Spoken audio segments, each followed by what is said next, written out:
Tao Bitensor, c'est un projet que je suis depuis 2023. J'en ai acheté et j'ai partagé l'info à la communauté aux environs de la fin de l'année 2023 à un prix qui se situait à peu près dans les 60-70 $. Et je me suis fait insulter quelques temps plus tard quand j'ai dit que je vendais une bonne partie de mon bag en fin d'année 2024 aux alentours des 600 $. J'avais à ce moment-là fait une belle plus-value et j'ai voulu tout simplement arbitrer mon bag. Tao, c'est le leader de l'intelligence artificielle, l'une des plus grosses narratives, si ce n'est la plus grosse narrative de ce bull run. Alors depuis, Tao est bien descendu et même très bien redescendu. Il est revenu sous les 200 $ et j'ai commencé il y a quelques temps à en accumuler à nouveau. Dans cette vidéo, on va faire un rapide point de marché pour voir un petit peu où va le Bitcoin et où va l'ensemble du marché. Ensuite, on ira voir les dernières évolutions et pourquoi je suis de nouveau bullish sur Tao. Mais avant ça, aujourd'hui, le sponsor de cette vidéo, c'est Bitpanda. Bitpanda, c'est une plateforme d'investissement européenne qui rend l'investissement accessible à tout le monde, même aux débutants. Fondée en 2014 à Vienne par Paul, Eric et Christian, leur mission est très simple, démocratiser l'investissement pour que chacun puisse se lancer très facilement. Ce que j'apprécie particulièrement chez Bitpanda, c'est la simplicité et la diversité. On peut y investir dans plus de 3000 actifs. Des cryptos, il y en a plus de 450 de disponibles, dont le Bitcoin et dont Bitensor Tao, mais aussi des actions, des ETF, des métaux précieux et même des meme coins pour les fans de crypto un peu dégènes. L'interface est super intuitive, donc même si tu débutes, tu ne seras absolument pas perdu. Et ce n'est pas tout, en t'inscrivant sur Bitpanda en ce moment via mon lien en description, et si tu trades pour 300 € de Dogecoin, tu reçois 20 € de bonus. C'est peut-être l'occasion parfaite pour tester cette plateforme. En prime, il n'y a aucun frais sur les dépôts ou sur les retraits, quelle que soit la devise ou la méthode de paiement. Franchement, je trouve ça hyper avantageux. Alors, pourquoi je te recommande Bitpanda? Parce que c'est une plateforme sécurisée, régulée, ils sont PSAN en France, et idéale pour diversifier ton portefeuille. On le sait tous, il ne faut pas mettre tous ses œufs dans le même panier. Alors si tu veux te lancer dans l'investissement, diversifier tes actifs ou simplement découvrir une alternative à ton exchange habituel, Bitpanda reste à mon sens une super option. Et en utilisant mon lien en description, non seulement tu vas pouvoir tester une très bonne plateforme, mais en plus tu soutiens aussi ma chaîne et mon travail. Et ça te prend juste quelques minutes et ça fait une vraie différence pour moi. Je terminais ce chapitre par un disclaimer: investir en crypto comporte des risques. L'ensemble de cette vidéo est partagé à titre éducatif et informatif.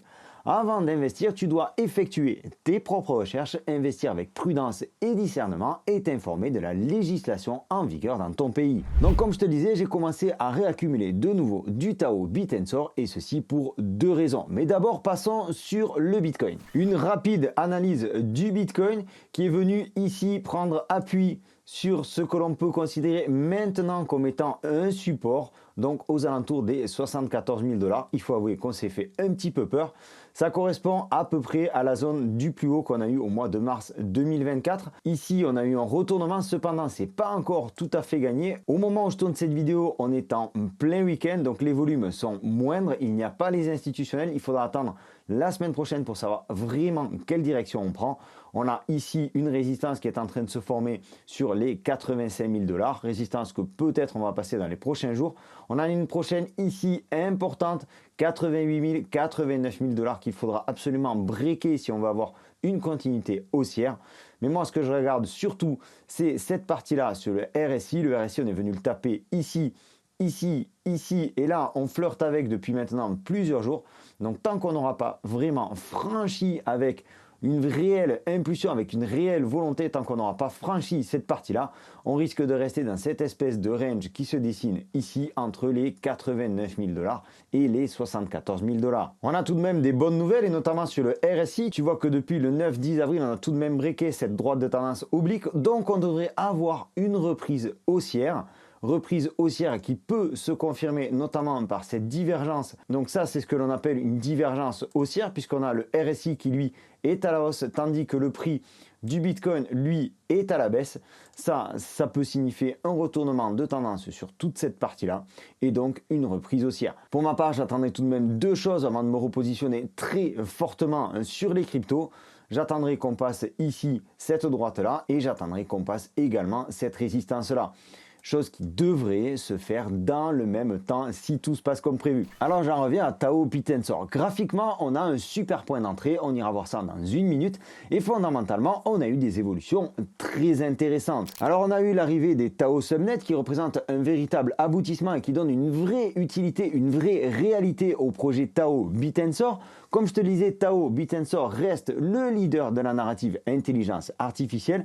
C'est une blockchain de Layer 1 comme Ether, comme Solana. Donc toutes ces blockchains-là qui ont eu la chance, qui ont eu la possibilité, qui ont mis les moyens pour réussir, certes, ont toutes eu un démarrage plutôt lent, plutôt laborieux, mais dès qu'elles ont trouvé leur public, dès qu'elles ont trouvé leur utilité et dès que tout cela a été pris en compte par la communauté, eh bien ce sont des blockchains qui ont connu une explosion absolument exceptionnelle.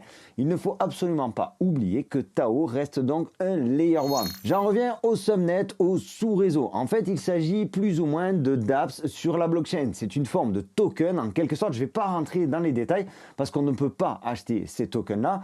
En fait, le principe, c'est de mettre des Tao en staking au service de ces subnets. Alors, je vais essayer d'être un petit peu plus concret. En fait, Tao Bitensor a créé un réseau donc avec ces sous-réseaux-là. Et ces sous-réseaux-là, ces subnets-là ne sont ni plus ni moins que des exchanges décentralisés sur la blockchain Bitensor, mais surtout des dApps propres au fondement de Tao, c'est-à-dire autour de l'intelligence artificielle, comme des projets de génération de texte, de génération d'images, bref, tout ce qui tourne vraiment autour de l'intelligence artificielle.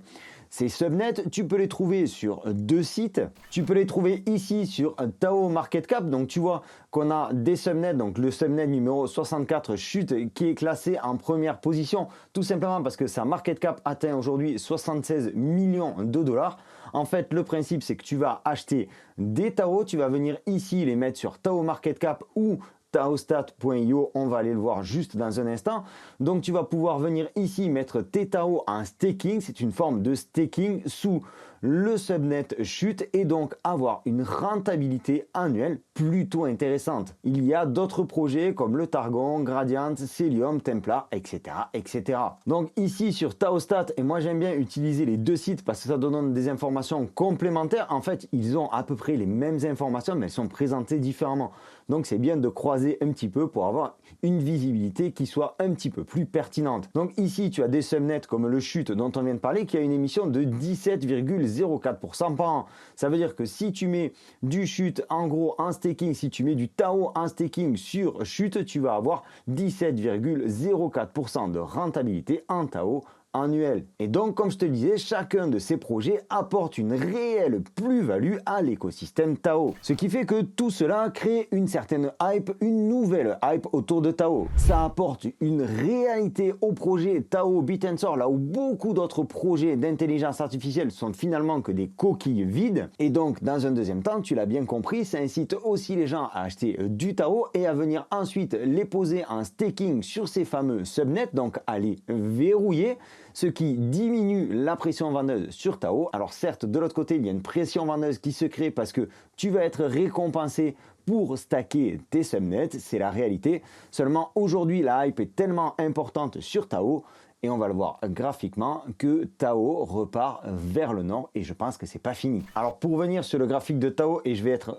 très simple, ici on est rentré avec la boussole crypto, donc avec les élèves du groupe privé, on est rentré aux alentours des 60-70 dollars comme je te le disais. Personnellement, je me suis séparé de mon bag à peu près dans cette période-là, période où on m'a véritablement assassiné sur YouTube. C'est vrai que j'aurais pu profiter de la deuxième hausse, mais j'ai quand même sécurisé mon bag. Je n'ai pas vendu la totalité de Bitensor Tao parce que je suis très positif sur ce projet-là. Aujourd'hui, on est venu taper ici sur un point bas. Je ne pense pas qu'on aille vraiment plus bas. Par contre, il faut se rendre à l'évidence. On est quand même dans un canal très large.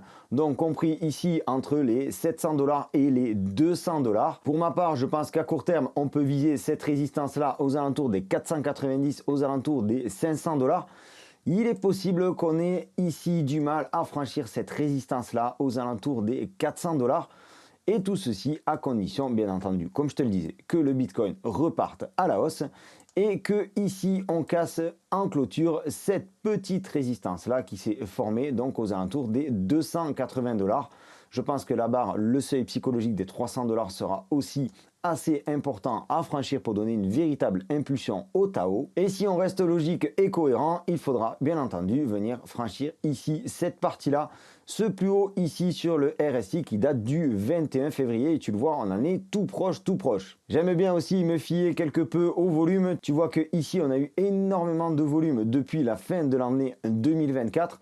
Donc ça prouve qu'il y a quelque part pas mal d'intérêt pour le Tao, pour Bit&Sor. Donc pour ma part, je continue d'accumuler et je continuerai d'accumuler jusqu'à cette zone ici, jusqu'aux 400 $.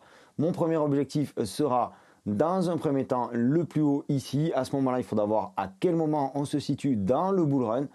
Mais je pense que Tao Bit&Sor peut largement dépasser les 1000 $. J'espère que cette vidéo mise à jour de Tao Bit&Sor t'aura apporté de nouveaux éléments. Je t'invite à faire tes propres recherches autour des subnets de Tao et tu comprendras pourquoi aujourd'hui Tao a une nouvelle hype qui se crée. Tout ceci ne constitue pas un conseil en investissement. Fais tes propres recherches. Pour ma part, comme je te le disais, je continue d'accumuler du Tao pour le moyen, pour le long terme. C'était Sylvain, je te souhaite une excellente continuation. Si tu n'es pas encore abonné, je t'invite à le faire en cliquant par ici, ça soutient mon travail et je t'en remercie. Je te donne rendez-vous dans une prochaine vidéo. D'ici là, prends soin de toi et de tes cryptos. Ciao!